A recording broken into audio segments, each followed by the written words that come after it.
What's up, guys? It's Hunter Sitchy from CheckShowPoker.com, and I'm back for the final installment of this three-part poker training video package.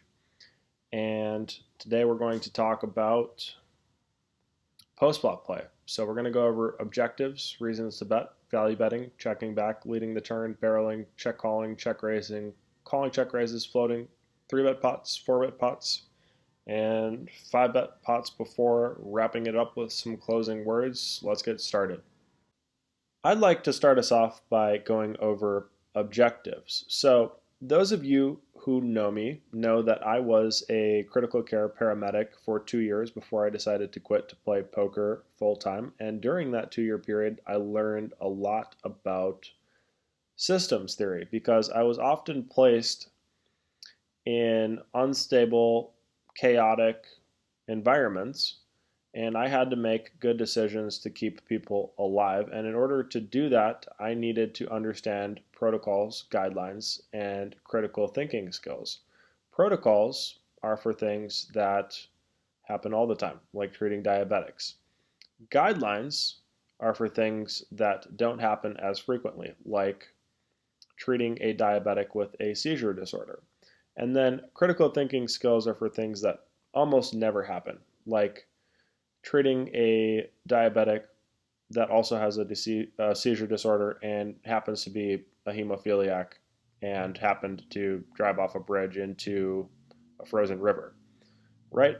And so far, I've taken those processes and applied them to poker, and I think I've done a pretty good job of teaching you the protocols involved in poker. So now you understand opening ranges, flatting ranges, three betting ranges, etc. And now I'm about to teach you the guidelines and critical thinking skills as well. So part of that is closing your eyes and imagining that you're a blind poker player for a second and just asking yourself what you would need to know to make good decisions, right?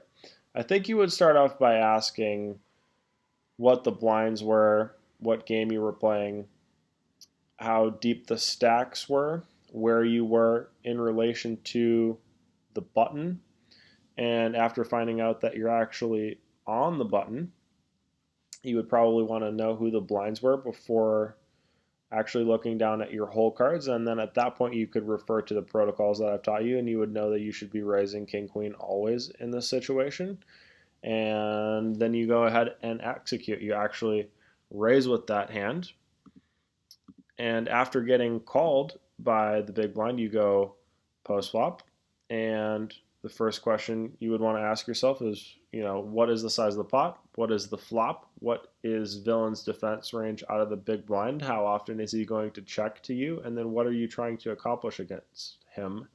And that's what leads us to the three reasons to bet. You can bet for value, meaning that you think you can get called by a worse hand over half the time.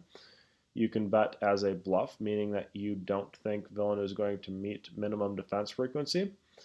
Or you could bet for protection. And in this situation, betting with top pair second kicker, you definitely are not bluffing.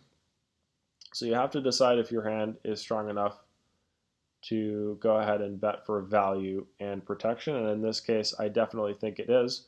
One of the things that I wanted to do with this post-flop training video is actually take some of the more interesting hands from the book and punch them into Poker Snowy to show you how often I was suggesting an exploitative play. And in this situation, villain checks, and I suggested betting half the pot.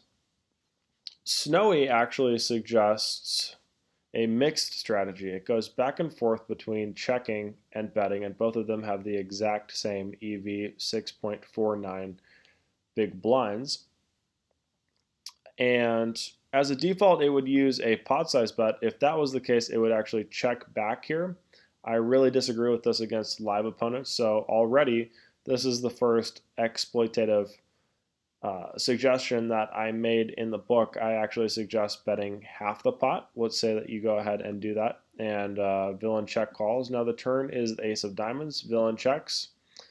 And I told you guys to check back in the book. Snowy definitely agrees with that. And then on the river, 7 of spades rolls off and villain bets half the pot.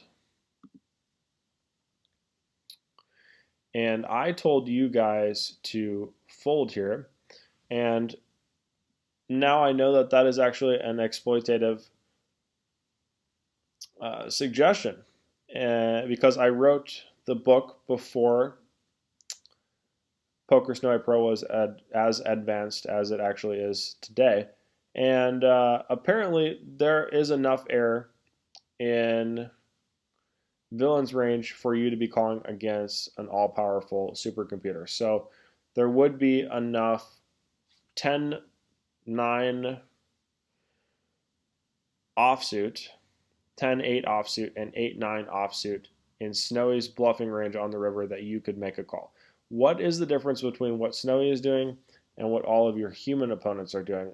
Personally, I don't think your human opponents are firing off on blank rivers like this often enough, especially at the lower stakes, and that's why I would suggest folding against them. Another thing I'd like to point out is that even if you were playing against a perfectly balanced opponent here, you would only be profiting 6/10 of a big blind by calling this river. So that's another important thing to note. When the EV is very close, you really have to consider what your human opponents are doing before taking Snowy's advice and just running with it. Here's another interesting spot when you take my analysis and compare it to Snowy's analysis. So let's say it folds around to hero on the button, who decides to open with Queen Jack offsuit, totally standard. Small blind folds, big blind calls, and the flop comes Queen of clubs, 8 of spades, 6 of hearts. Villain checks, and now it's on hero. So in the book, I said to bet half pot, and if Snowy elected to use this size, it would be betting half pot 100% of the time, and the EV of that would be 6.35 big blinds. However, it defaults on betting the pot on this flop for balance purposes, and in that circumstance, it would be checking with Queen Jack offsuit 100% of the time, and the EV of that would be 6.31 big blinds. So I elected to use a slightly different sizing with a slightly higher EV without ever punching this hand into Poker Snowy Pro because it wasn't powerful enough to do this at the time. So let's say that we bet half the pot, villain calls. Now the turn is the 9 of diamonds, and the point that I wanted to bring up here in the book is that way too many people check back on this turn. They're afraid of 2-pair and slope played sets and straights, and they just generally don't want to get check raised. And I'm vehemently against that. I think you really need to go and bet for value here. There are way too many gut shots and open enders on this board to be checking back. Snowy agrees with me. It's going to go ahead and fire off a half pot bet, which has a 12.84 big blind expected value. Let's say we do that. And now the river is the king of spades, and villain checks. And I think that this is a very easy